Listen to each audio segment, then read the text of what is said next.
Well, the Securities and Exchange Commission is ramping up its crackdown on crypto. Coinbase and Binance are the latest targets in the crosshairs of Chair Gary Gensler.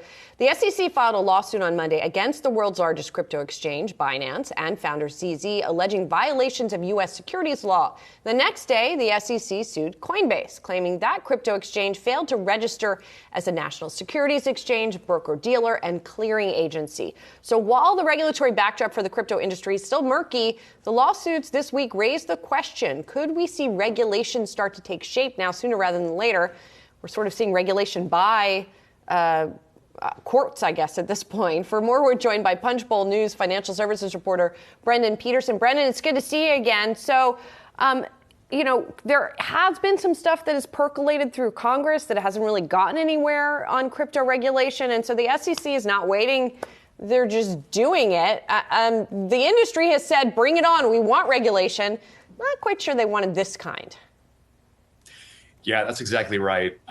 When the crypto sector says they want regulation, more often than not, they're asking regulators to just develop rules that make it relatively easy for them to sort of fit themselves into the regulatory perimeter, or they're looking for Congress to do it. And the SEC under Gary Gensler has made very clear that that's not going to happen. And while there's a number of folks in Congress who have tried, the political environment is just not conducive to that kind of pretty substantial reform. When you're looking at the House, Republicans are pretty interested in crypto reform. You've got some pretty interesting efforts happening between the House Financial Services Committee and the House Agriculture Committee on a big market structure bill that's supposed to basically define who is responsible for what regulation in the system. There's a kind of a turf war between the Securities and Exchange Commission and the CFTC, the Commodities Future Trading Commission. How that line gets drawn is really important. But that's a bill that's not going to happen anytime soon because the Senate is not playing ball. Sherrod Brown, chair of the Senate Banking Committee, just isn't that interested in crypto at this point. He has other things on his to-do list, and he has yet to have a markup of any kind since he took on the chairman's gavel in 2021. So I just don't think crypto is going to be the one. And that leaves us with court battles and the SEC. And I want to say, fights like this over novel regulation are actually not all that uncommon in the courts. We saw this in the early aughts when regulators were trying to figure out what derivatives were and how they fit into the financial system and whether they should be handled by banks. Ultimately, national regulators fought to say, this is our jurisdiction, actually, and state regulators, get out of our way. We're going to handle derivatives. And that's partly why the financial crisis happened. But all to say, this is what often happens when you have a body like Congress that moves very slowly. That's not news to any of you or probably to any of our listeners, but it bears repeating that it really can take a long period of time.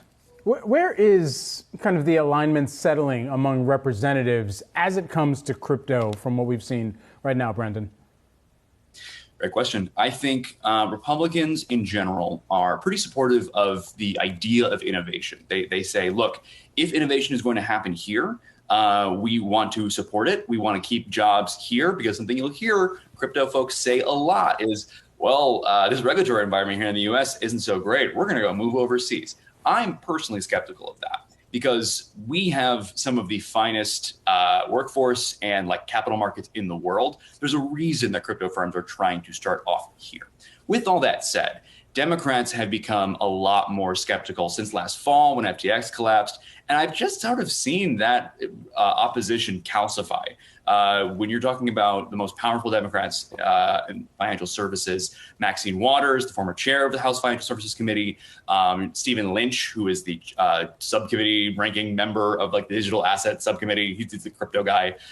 They're really skeptical of even the need for Congress to legislate, never mind what that legislation might look like. Right. So there's a pretty big gap here. And ultimately, it might be stuff like this court legal action. If the SEC either triumphs or loses, that might be what kind of kicks Congress into gear and is thinking more seriously about legislation. But for now, we're not there. Brendan, who else might be the target of the SEC? I mean, I think immediately of Robinhood. I don't know if all of these tokens, for example, are available for trade on that site. But are there other companies we should be thinking about? Yeah, I shudder to name other crypto companies that might be in the mix.